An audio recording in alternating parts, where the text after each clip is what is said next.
Hey there! So today we have another super exciting topic, and no further ado, let's just dive in. So today we're gonna talk about how to create your own presets. This is something super useful topic and super important one to definitely dive in.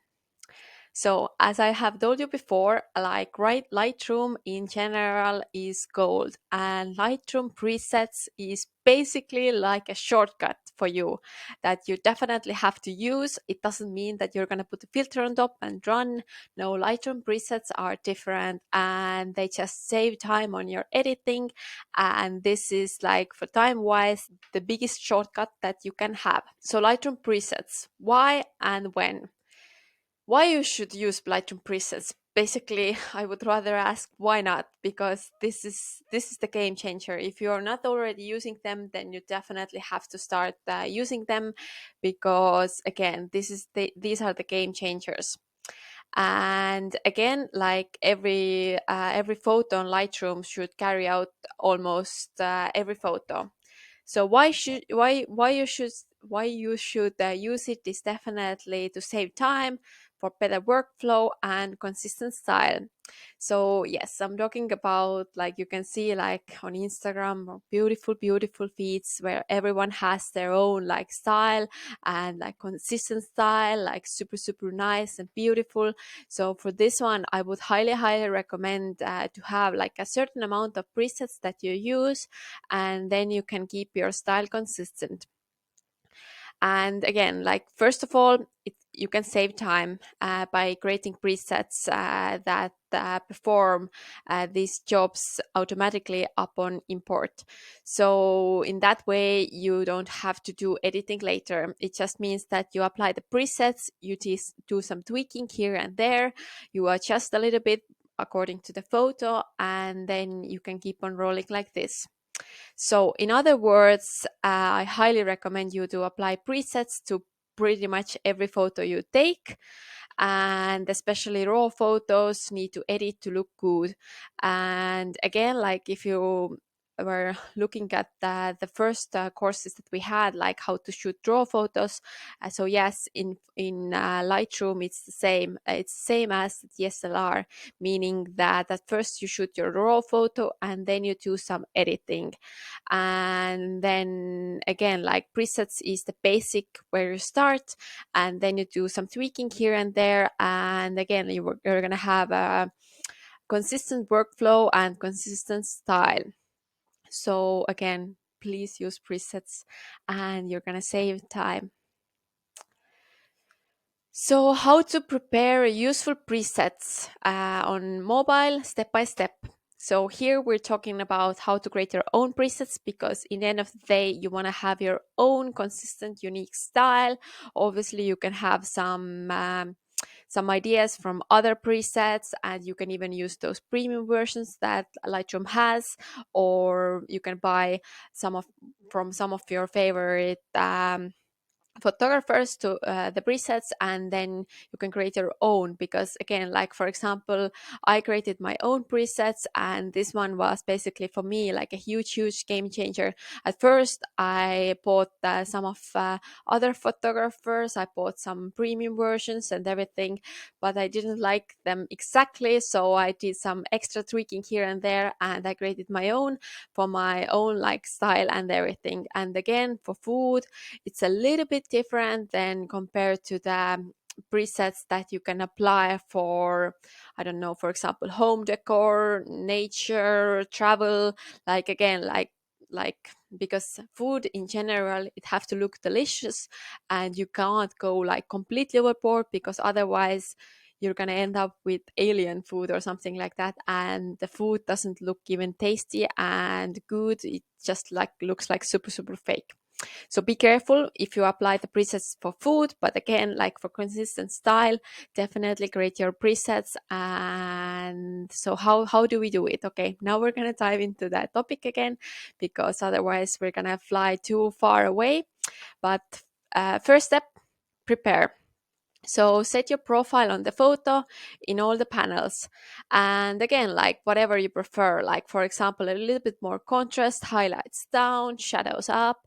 And you can find it helpful to make a virtual copy of the photo first, so you don't have to like lose the edits that you have already made.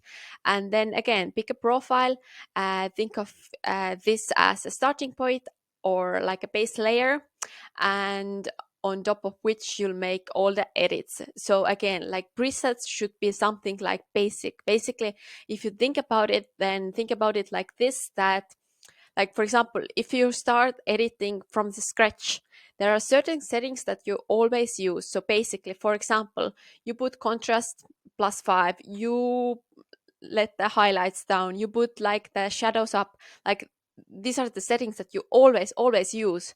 So you don't have to do it this one all over again, like every time you take another photo, because every time you use like similar settings. So here, think of this one as a base layer, and then again, like you can apply the preset, you have the basics there, and then you can do some extra tweaking with every photo that is like personal.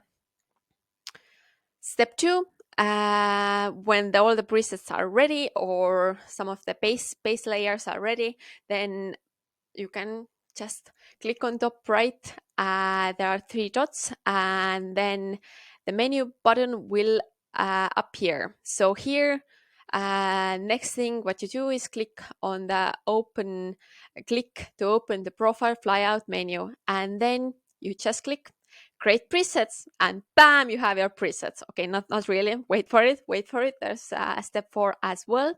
So step 4 is that name it, make sure that the basic panel is ready to go. And here, for example, you can like just make sure like you have like clicked all of these ones, because for example here, you can click like the optics and geometry as well, but masking I would not highly recommend, because these are basically like the local adjustments that you make on every photo. So for example, you go with the brush tool to on top of the, I don't know, strawberry or whatever, and this is like the this completely depends on the photo. So masking, for me personally, I don't really use it.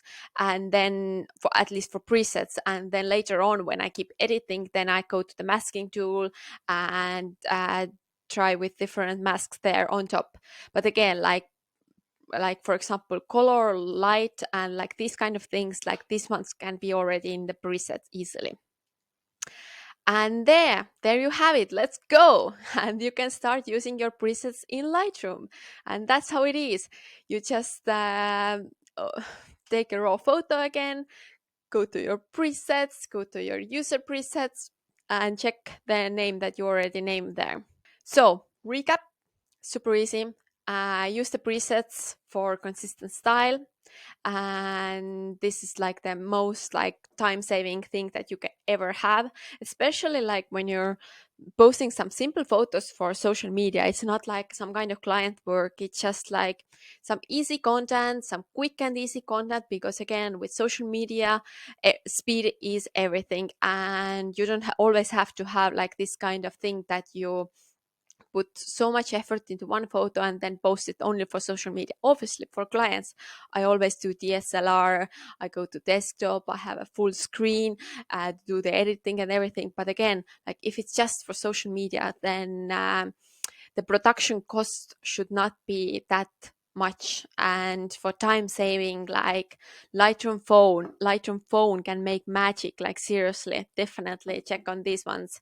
And then again, for local adjustments, make corrections to a specific area of the photo, and then you can always like apply the adjustment brush later.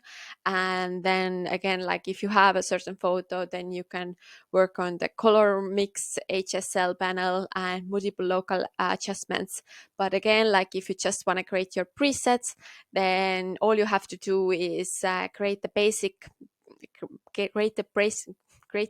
basic settings, name the presets, and bam, you're ready to go.